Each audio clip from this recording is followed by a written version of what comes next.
There's a press briefing that the Minister of External Affairs, Sushma Swaraj, is holding bound to the visit of the Italian Prime Minister Paolo Gentiloni. We are also in touch through our High Commission with the Pakistani authorities. We expect an update very soon and we will be sharing with you. Ranjit ji. China has again urged India to join OBOR, One Belt One Road initiative, and China has also made it clear that they are not going to change their stand on Kashmir. So do you have any response to that? You see, on both OBOR and Kashmir, our stand is very clear. We have articulated our stand on OBOR several times from this forum, and there is no change in that stand. We are for connectivity, but connectivity which is open, which is free, which is equitable. And similarly, I think on Kashmir, our position is very well known and it needs no further articulation. Aditya? On the issue of Doklam, there have been some reports that there's been some troop build-up a few kilometers away from Doklam Plateau. Has the Chinese PLA informed this officially to the Indian Army, and are you aware of this? And is the status quo really being maintained there? You see, I think it is important to have an accurate understanding of the situation and not to paint an alarmist picture. From what I can make out, this particular news report refers to alleged Chinese build-up well within China. I would like to reiterate that there are no new developments at the face of site and its vicinity since the August 28th disengagement. The status quo prevails in this area. Any suggestion to the contrary is incorrect and mischievous.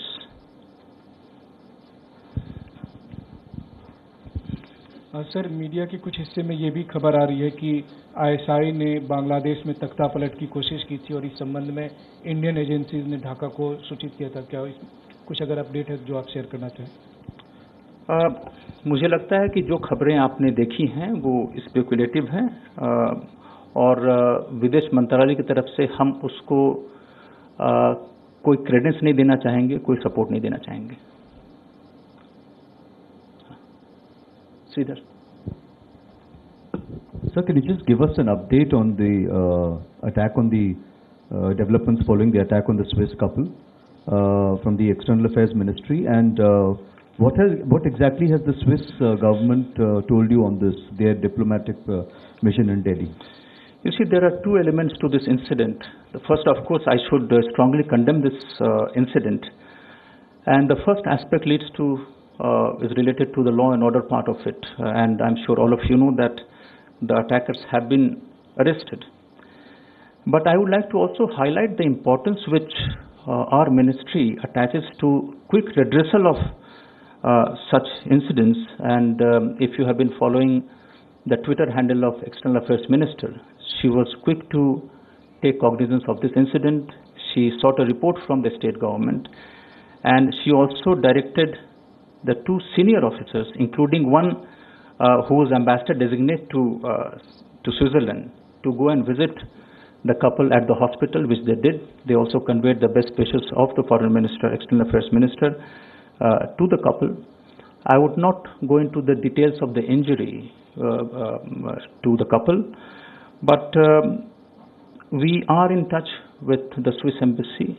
They also have extended their support to the couple. Our response in such cases and all similar cases is to bring immediate relief to the victim, and from the Ministry of External Affairs, I would like to wish the couple a very speedy recovery. Smita first. If you could give us an update on the accident that took place in Jharkhand, which claimed the life of the Myanmarese Consul General based in Kolkata, what arrangements are being made? And also any update from General V.K. Singh's visit in Iraq as far as the DNA sample of the missing Indians is concerned? On the first, Smita, I think it's a very unfortunate incident. I have just been told when I was driving to this place that the Consul General of Myanmar, who is based in Kolkata, he unfortunately died due to an accident somewhere in Jharkhand. We are in touch with our branch office, which is in Calcutta, to provide all the necessary assistance. We are also in touch with the Myanmarese embassy here to provide them all the support which they would need following this incident.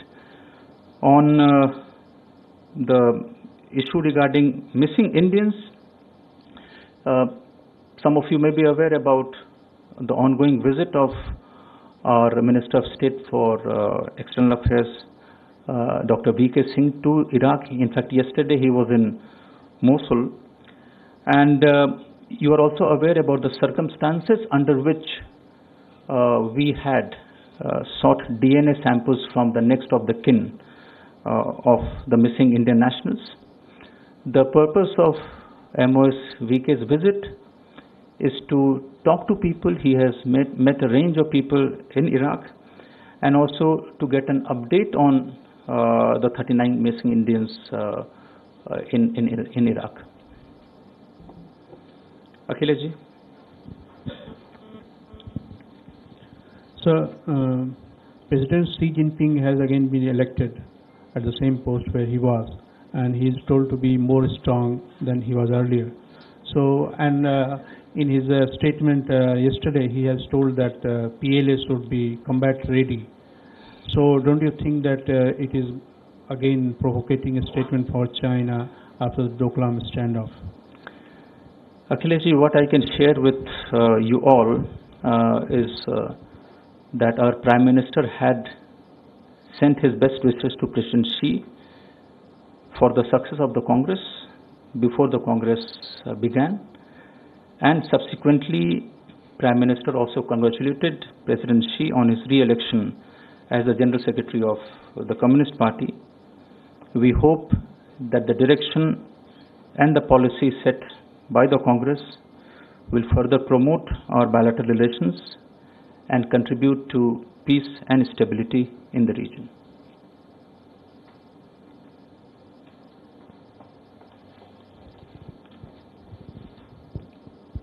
Sir, the new Pakistani High Commissioner called on External Affairs Minister 2 weeks ago. So what transpired? Was Kulbhushan Yadav also mentioned in the discussions? This matter, I think, came up and it has already been discussed by the Pakistani side themselves. You see, whenever a new ambassador or a high commissioner comes, there is normally a courtesy call which he requests on the External Affairs Minister. And in such a courtesy call, nothing substantive is discussed. And the call on by the Pakistani ambassador, high commissioner on EAM, was in the nature of a courtesy call.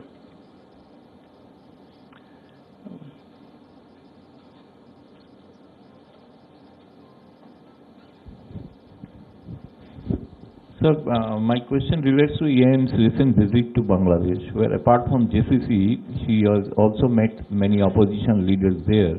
One of the leader party, BNP, they are demanding, they appeared in the Bangladesh media that they told to the EAM that they want a dissolution of this government before the general election, and a caretaker government should be installed. So what is India's view on this issue? You know, we have issued a very detailed press statement. One was, of course, the press statement made by the External Affairs Minister herself, and also a press release issued by our High Commission in Bangladesh. And it basically lays down the contours of the discussion which unfolded between EAM's meeting with her counterpart. There was a separate press release issued by our High Commission, which touched upon EAM's meeting with the Prime Minister, Sheikh Hasina. EAM did meet the opposition leader, Begum Khalida Zia.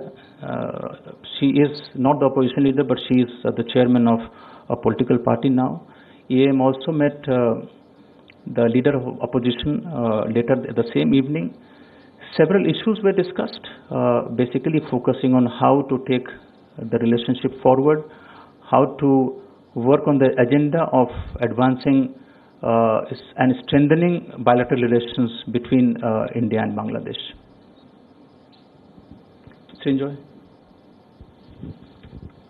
So, extradition requests often go through you, I mean the Ministry of External Affairs, and one request for Christian Michel was turned down because there wasn't adequate evidence that was given initially. Apparently a second request is also being readied.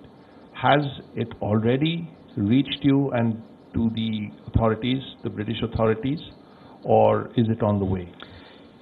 You are right, Srinjoy, that the extradition request comes to us. It is routed through the CPB division. On this specific case, I will have to check with the CPB division and I will revert to you. Yes. Sir, can you please brief us about the series that you were talking about on Twitter? Ask the spokesperson, what will be the frequency? What is the idea about it? Today is the first,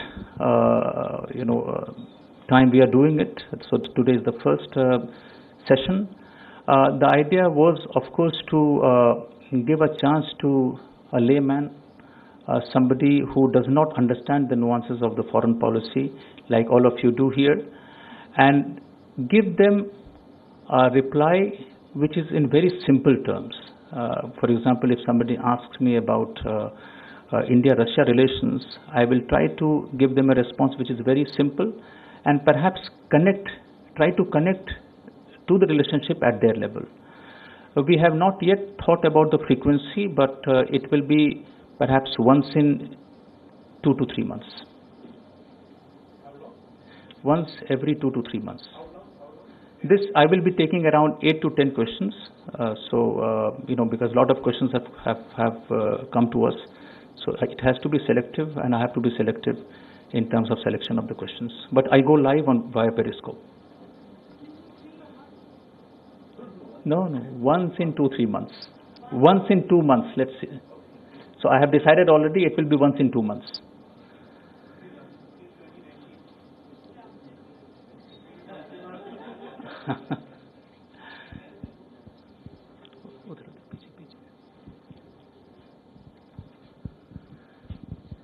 What is your response to the Japanese foreign minister's remarks to a Japanese daily suggesting that there be a dialogue between India, US, Japan and Australia?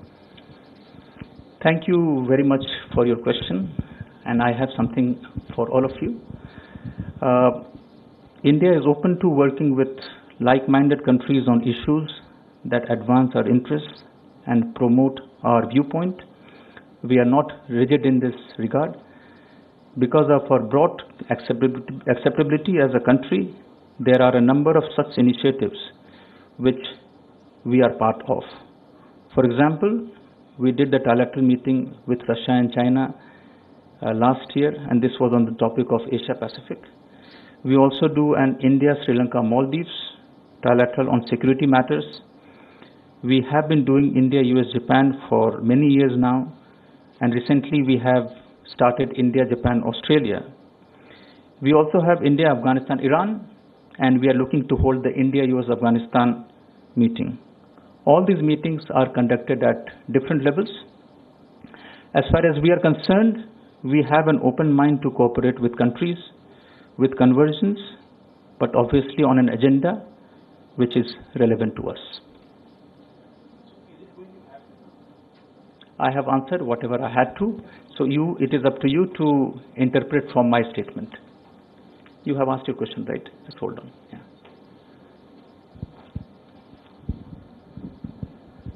The French defense minister just visited, and she's made a comment that India and France will be having an ambitious global security and defense partnership in the Indian Ocean region. Any more details about this? No, it's too early. I think today is the day of the visit, and I think perhaps some of the defense-related questions, I think perhaps the Minister of Defense may be able to answer in a much more detailed manner. But once the visit is underway and when it is about to conclude, we may have more details about what actually transpired in the meeting.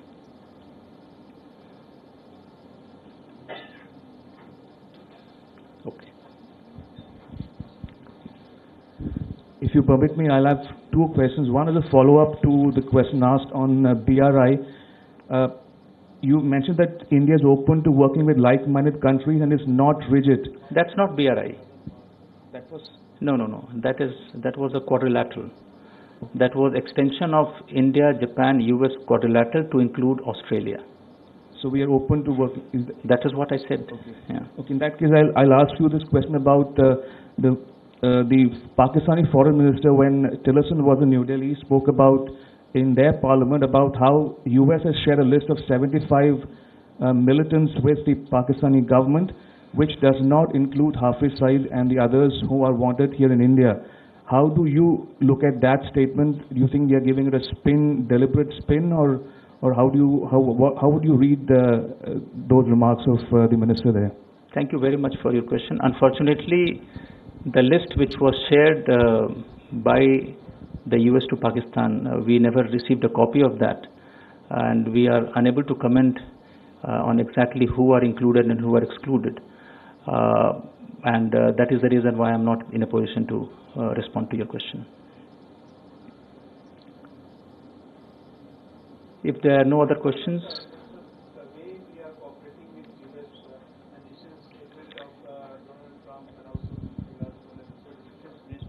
On the issue of terrorism, we expect that US should have shared the list that they have given to Pakistan for our own confidence and their confidence also. So, you see, Akhileshji, we have to understand, and unless and until we get to know under what situation and circumstances the details of the names were shared, it will be difficult for us to find out why X, Y, or Z was not included. Coming back to your question about the US stand on terrorism, I think that is very, very clear. If you have been following their statement, which was announced first during their India policy in Washington, followed by their statement. This was the Indian Ministry of External Affairs, a spokesperson taking several questions from the media and addressing several issues comprehended. Also the WION reports and the WION tracking down of the Indian national Mr. Ansari, who is languishing in jail in Pakistan, and he has been languishing there for 5 years.